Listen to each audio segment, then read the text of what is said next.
Do you see the sold over asking sign in your neighborhood?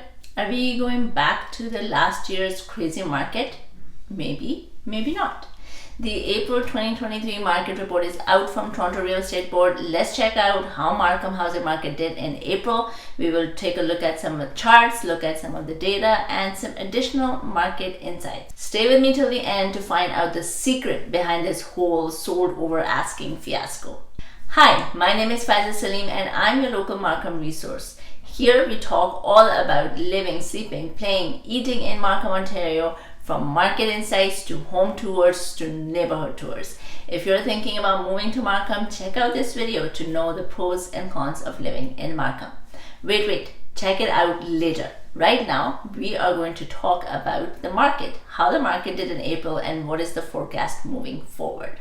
Let's start with detached houses. In April, there were 158 sales in total, whereas 229 new listings came on the market. Average listing days on market was 13 days and listing to sold price ratio was 109%. Detached homes took longer to sell, especially the ones that went over $2.5 million mark in locations like Unionville, Angus Glen, and Victoria Manor, Jennings Gate. Benchmark prices in April reached at $1,886,300. We are pretty much at the same point as June of last year. Markham's lowest market was in September of 2022 and the market since then has picked up pretty nicely. Going into the big picture, as I always say, real estate is a long-term game. If you bought the house in April of 2021, even considering the craziness of 2022, you can see that in April of 2023, you've already built some equity. So remember, there may be ups and downs, but in general, real estate always goes up. Looking at this chart kind of gives us an idea as to why the prices are going up. 1, 'tis the season. March break is generally busy. People are coming out of the winter months and they're getting ready to buy, or they're getting ready to sell, or they want to move in the nicer weather. Homes looks more nicer and vibrant in spring than any other season. But the other reason why the prices are going up, in my humble opinion, is this. The listings are drastically low. You can see that month over month, we may have gone up a bit, again, seasonal reason, but year over year, you can see that the listings in April of 2023 are much lower compared to April of 2022 and 2021. April is generally when the listings are at the peak, and technically they are at the peak, but relatively less, well, actually a lot less from the previous years.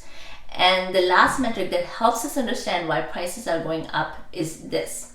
We have 1.1 month of supply. I'm not even talking year over year change. Look at this, even month over month change, our supply is so low. This is the height of seller's market. We saw this low inventory back in December of 2021 and we know what happened after that. Early 2022 was the peak of pricing.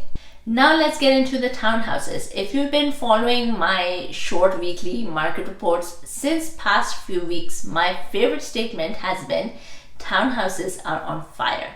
So in the month of April, 55 townhouses were sold and 84 new listings came on the market. Average days on market was 12 days with 115% listing to sold price ratio, which is the highest in the entire York region.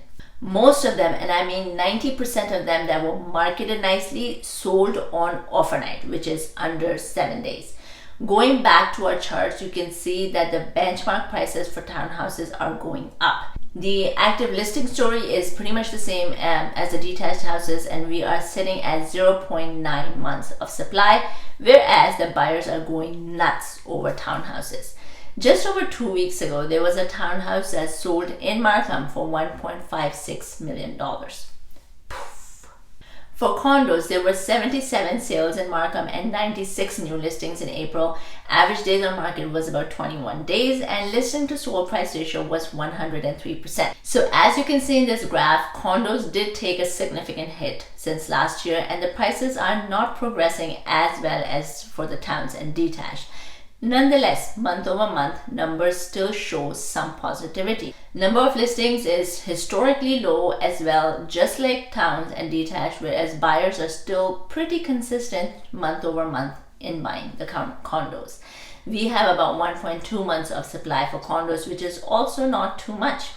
I find the condo sellers are holding off on selling because the condos resale has not picked up the pace. That being said, with towns going out of hand, maybe condos will be the entry to homeownership for a lot of people, and we may see market getting better for condos in the near future. Now let's have a quick look at what the market will look like for the remainder of 2023 and 2024. Obviously, none of us have a magic ball, but looking at the past trends, things happening in the banking world, it appears that the spring market in Markham will stay hot for some of the time, and then things will cool down and stabilize for the rest of the year.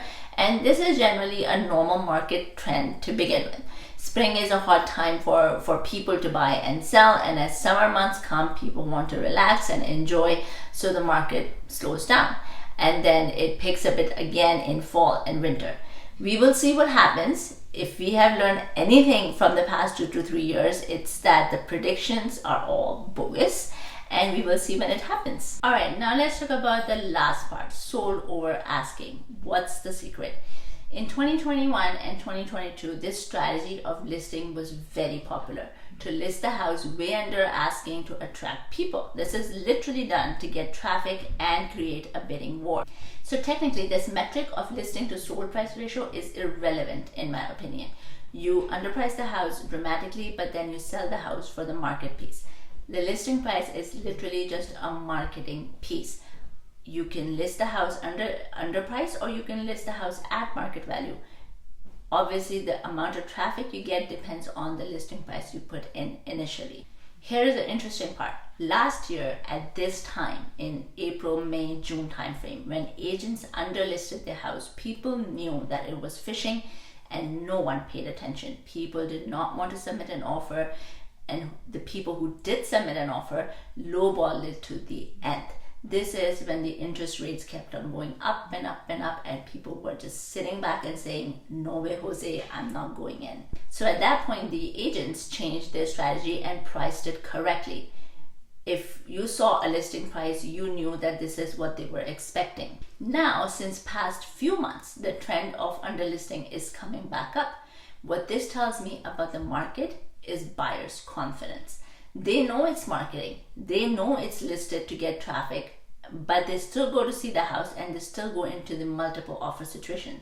Buyers have been sitting on the sideline for a while now, and with interest rate being stable for a while, it has given them the confidence to go back up and buy again. That being said, if you're thinking about buying or selling in Markham and would like a detailed market report of the area that you are interested in, reach out to me. All my contact information is in the description below. And if you don't know which neighborhood in Markham you'd be interested in, check out my playlist here where I show what the neighborhood looks like, the amenities, the schools, and the whole shebang. If you're still confused, book a call with me on Calendly and I can guide you through the entire process. Thank you for watching. Until next time, I'll see you around town.